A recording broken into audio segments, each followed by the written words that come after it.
Well, the first week of the brand new year. How is everyone? Did you set your goals and are you achieving those goals? On paper, new year, new you, it all looks and sounds good, but how do we do it successfully and stay with it? Here to give us a little push in the right direction is psychotherapist Dana Skaggs. Dana, Happy New Year. Happy New Year. Good to have you back on the show. Glad to be here. It's always fun. And the timing is good, right? We're talking New Year's resolutions. Everybody's got that list of things. We just talked about our financial goals. Wellness is always up there, eating better, which, you know, in theory is good. In theory, yes. And I like the whole idea of this is a new year, we want a new start. New start. And I like the idea that we have that feeling that we can do something different, that we can make a change, that we're not stuck in the same thing that we've always been. But the question becomes, how do you do that? Because a lot of people are out there making these really lofty, wonderful sounding goals, but then I'm kind of one of these people who's like, rubber meets the road, kind of like, is this really going to happen? So you think about, first of all, the goal itself. I mean, for example, I could have a goal of, you know, next year I would like to be a Victoria's Secrets model, you know. Yeah. So that could be my goal. If that's my goal, that's going to be a problem. You got your steps to get there. That is never going to happen. And talking about the steps, you have to think about, because everybody's different, right? And what might work for another person might not work for you, and that's really important. I do that a lot in my goal setting with my patients.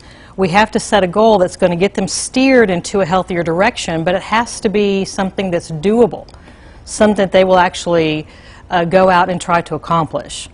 So, for example, if I wanted to lose weight or whatever, and I was told that I had to get up in the dark in the morning and run by myself for 3 hours every morning. Well, that's just not going to happen. Probably not.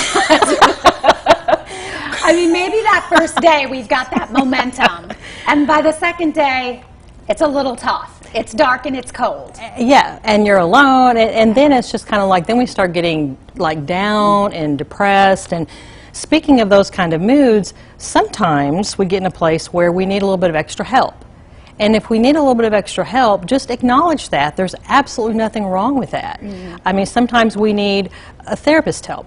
Like, go and see a therapist, try to get past some roadblocks. Or maybe we need some antidepressant medication or something like that, just to kind of give us a little bit of boost, to kind of get over a hump, to give us enough energy and motivation to you know, achieve those goals that we've set. Well, we know now, I think, too, that mental health, good mental health, is so important. After, you know, what we saw in 2020, I think one of the things that came out of that is that it is okay to ask for help. It's starting to be looked upon in a different way, thankfully. Oh my gosh.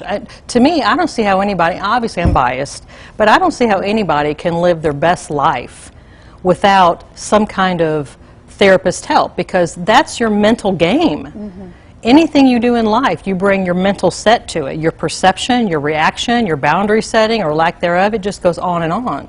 You know, dealing with anxiety, depression, and it's just, that is something I would like for people to think of. If you want to go into 2022 and do your best and live your best life, if you need to see a therapist, if you need, you know, some medication, then go get that. Yeah. At least having that conversation and being able to look through and see and develop some of those relationships. And then you also talk about, when you're setting your goals, you talked about being realistic. How important is it to have that achievability and that pat on the back, that when you make something and that you're seeing that you can actually do that? Oh, that's a really big deal.